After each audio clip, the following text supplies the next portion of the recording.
Haleluya. Hari ini kita akan mendengarkan firman Tuhan yang pasti akan memberkati kita, saudara. Membuat kita semakin hari semakin luar biasa. Sebelumnya, mari kita berdoa. Terima kasih Tuhan untuk hari yang indah ini. Untuk sukacita, damai, sejahtera. Berkat Tuhan berlimpah. Sebelum kami mendengarkan firman-Mu, berikan hikmat kebijaksanaan. Berikan Roh Kudus menerangi hati kami. Memberikan kemenangan, bahkan memberikan pengertian. Supaya kami boleh menjadi pelaku-pelaku firman-Mu. Percaya kepada Tuhan sampai kedatangan Tuhan Yesus yang kedua kali. Di dalam nama Tuhan Yesus. Haleluya. Amin. Kita akan membaca 2 Raja-Raja 8, saudara. Ayat yang ke-7 sampai ayat yang ke-8. Elisa di Damsyik. Elisa masuk ke Damsyik. Dan pada waktu itu Ben-Hadad Raja Aram sedang sakit. Lalu dikabarkan kepada raja, sudah datang abdi Allah kemari. Berkatalah ia kepada Hazael, ambillah persembahan, pergilah menyongsong abdi Allah itu, dan mintalah petunjuk Tuhan. Dengan perantaranya, sembuhkah aku dari penyakit ini? Tema hari ini, saudara, pasti sembuh. Saudara dikasih Tuhan. Ini adalah kejadian yang besar, kejadian yang dahsyat di Damsyik. Kejadian yang besar kepada Raja Ben-Hadad. Saat itu, Ben-Hadad sedang sakit keras, saudara. Dan dikatakan di sini dia menyuruh Hazael untuk datang menghampiri Elisa yang ada di kota itu, yang sedang datang di kota itu dengan membawa persembahan dan bertanya kepadanya. Inilah saya mau katakan, saudara, orang yang sedang sakit, orang yang sedang kritis, orang yang sedang susah, sedang bergumul, sedang ada dalam penderitaan, orang itu mudah dijamah Tuhan. Orang itu mencari Tuhan, saudara. Tuhan ada bersama dengan dia. Dan Tuhan mendengar doanya, saudara. Jadi doa yang didengar Tuhan adalah doa yang keluar dari hati. Doa yang keluar dari pengharapan kepada Tuhan, saudara.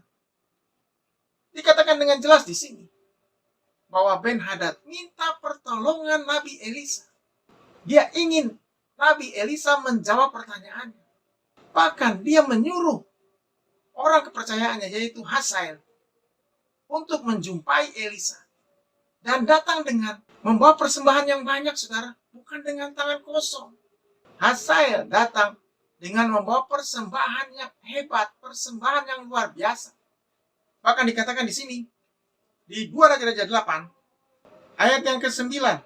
Lalu pergilah Hazael menyongsong dia. Diambilnyalah persembahan berupa segala barang-barang yang indah dari Damsyik sebanyak muatan 40 ekor unta. Jadi, persembahan yang dibawa oleh Hazael adalah persembahan barang yang indah-indah. Sebanyak muatan 40 ekor unta, saudara. Satu unta saja yang membawa persembahan yang indah-indah, itu sudah luar biasa, itu sudah banyak, saudara.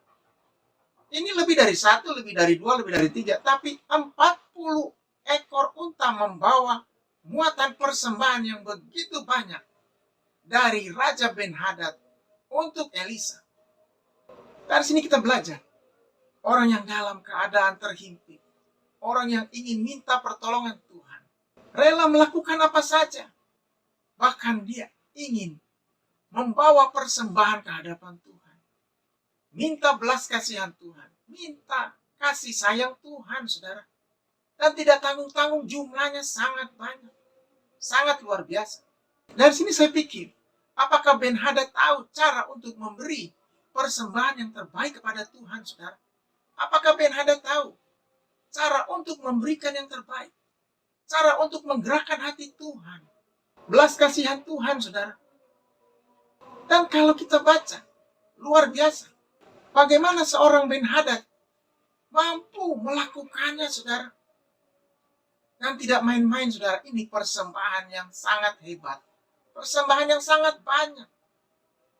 Mungkin dalam sejarah belum pernah ada seorang raja memberikan persembahan yang begitu banyak kepada seorang hamba Tuhan, kepada seorang nabi Tuhan, kepada seorang utusan Tuhan, saudara. Dari sini juga kita belajar bagaimana mempersembahkan yang terbaik. Bagaimana mempersembahkan yang luar biasa kepada Tuhan. Yaitu pertama, dengan hati kita. Persembahkan hati kita sebagai persembahan yang hidup yang berkenan kepada Allah. Sebab itulah persembahan yang begitu indah menyukakan hati Tuhan menjadi dupa yang harum, dupa yang begitu luar biasa di hadapan Tuhan. Yang kedua, persembahan tubuh kita, saudara. Persembahan karena kita sudah dibayar mahal, sudah dibayar lunas oleh Tuhan. Dan saatnya kita akan mempersembahkan tubuh kita untuk melayani Tuhan, untuk menjadi berkat, bahkan untuk menjadi kesaksian. Yang ketiga, persembahan. Apa yang kita punya, apa yang digerakkan Tuhan untuk dipersembahkan kepada Tuhan, kita berikan. Dan tidak boleh menahannya, saudara. Kalau kita tanya kepada Tuhan, persembahan apa yang terbaik yang harus diberikan kepada Tuhan? Jadi kalau kita tanya kepada Tuhan, apa yang harus kita persembahkan kepada Tuhan? Pasti Tuhan akan bicara kepada kita, saudara. Pasti Roh Kudus akan bicara kepada kita. Apa yang harus dipersembahkan kepada Tuhan? Dan kalau kita mengikutinya, kita pasti akan mendapatkan berkat. Kita pasti akan mendapatkan mujizat, saudara. Kita pasti akan mendapatkan anugerah Tuhan. Ini yang luar biasa. Kalau kita lihat di sini, bagaimana Ben-Hadad tergerak, menyuruh Hazael membawa begitu banyak persembahan kepada Tuhan melalui Nabi Elisa. Dan apa yang terjadi, saudara? Dikatakan di sini di 2 Raja-Raja 8, ayat yang ke-9. Sesudah sampai, tampillah ia ke depan Elisa dan berkata, "Anakmu Ben-Hadad, Raja Aram, menyuruh aku menanyakan kepadamu, apakah aku akan sembuh dari penyakit ini?" Luar biasa, saudara.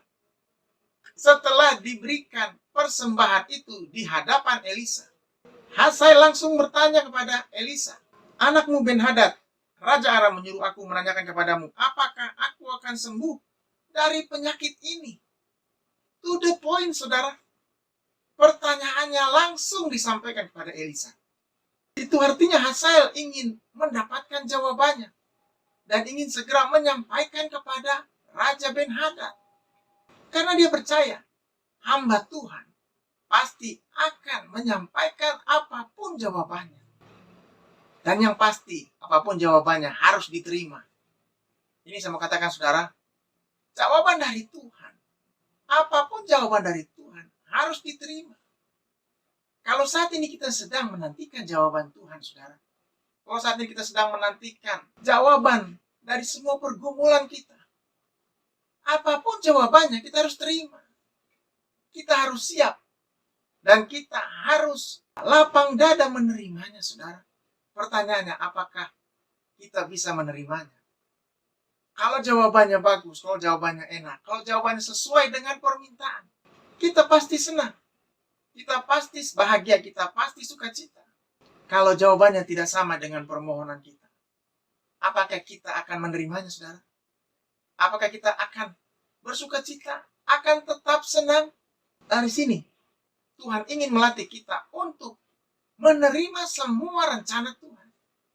Menerima semua yang dikatakan Tuhan. Menerima semua yang direncanakan Tuhan dalam kehidupan kita. Dan kalau kita baca di sini, saudara, Ben-Hadad bertanya kepada Nabi Elisa, apa rencana Tuhan dalam hidupnya? Apakah dia akan sembuh? Atau dia akan mati, saudara?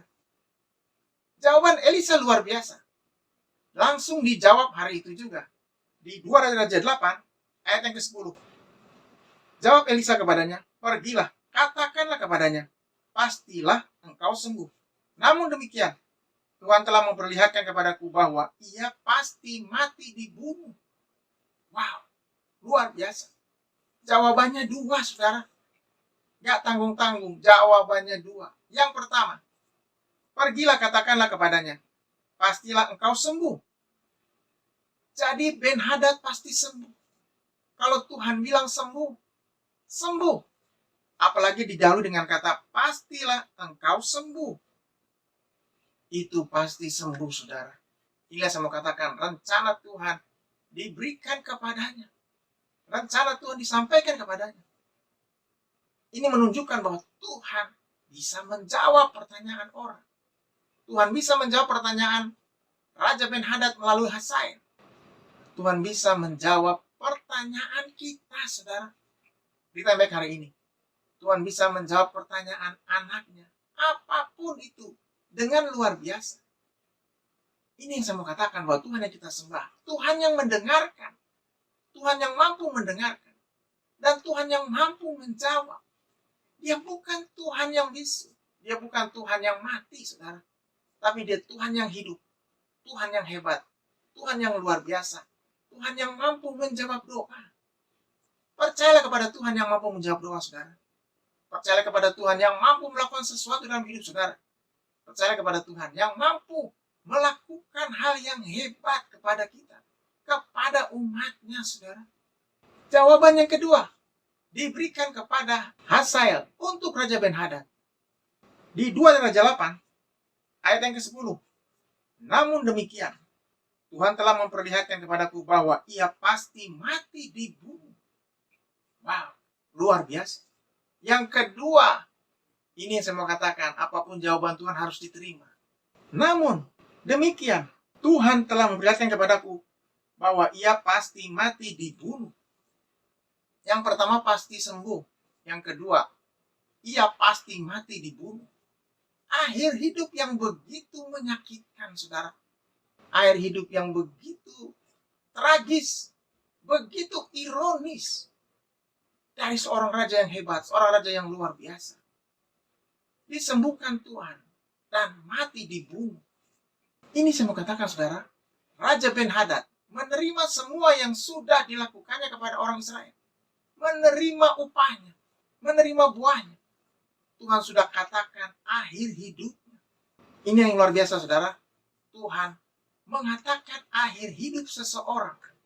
Tuhan bisa mengatakan akhir hidup dari setiap orang, setiap manusia yang ada di tengah dunia ini. Akhir hidup seperti apa? Akhir hidup seperti apa yang akan dijalani, saudara? Kalau orang itu melakukan kebaikan dalam hidupnya, akhir hidupnya luar biasa, sukacita. Apalagi kalau dia bisa terima Tuhan sebagai Tuhan dan Juru Selamat. Akhir hidupnya bersama dengan Tuhan, saudara. Kalau selama hidupnya dia jauh dari Tuhan, bahkan melakukan hal yang jahat, tidak bertobat sama sekali, akhir hidupnya kebinasaan, kematian kekal, saudara. Mendapatkan hukuman. Elisa menunjukkan bahwa Tuhan yang disembah mampu menghidupkan dan mampu mematikan orang dengan cara yang luar biasa. Dengan berbagai cara. Tuhan bisa mengambil nyawa orang, bahkan Tuhan juga bisa menghidupkan orang, saudara.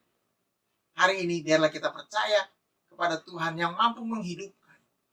Tuhan ingin setiap kita yang mendengarkan firman Tuhan hari ini bertobat dari semua kesalahan. Kembali kepadanya, percaya kepadanya. Dan kita akan menerima hidup yang kekal. Hidup yang luar biasa. Hidup yang hebat. Hidup yang diberkati Tuhan.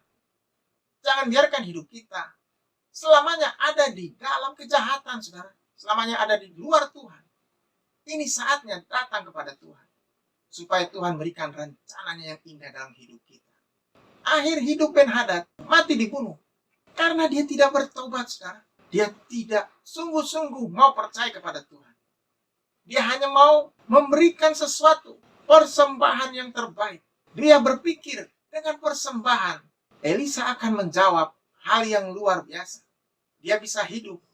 Dia bisa kembali bekerja, kembali menunjukkan kehebatannya. Tapi dia lupa bahwa kesembuhan, bahwa hidup dan mati orang ditentukan oleh Tuhan. Bukan ditentukan oleh persembahan. Persembahan boleh banyak. Apapun yang dilakukan, diberikan boleh banyak. Tapi kalau tidak percaya kepada Tuhan, sia-sia, saudara. Apa yang sudah kita berikan, sia-sia.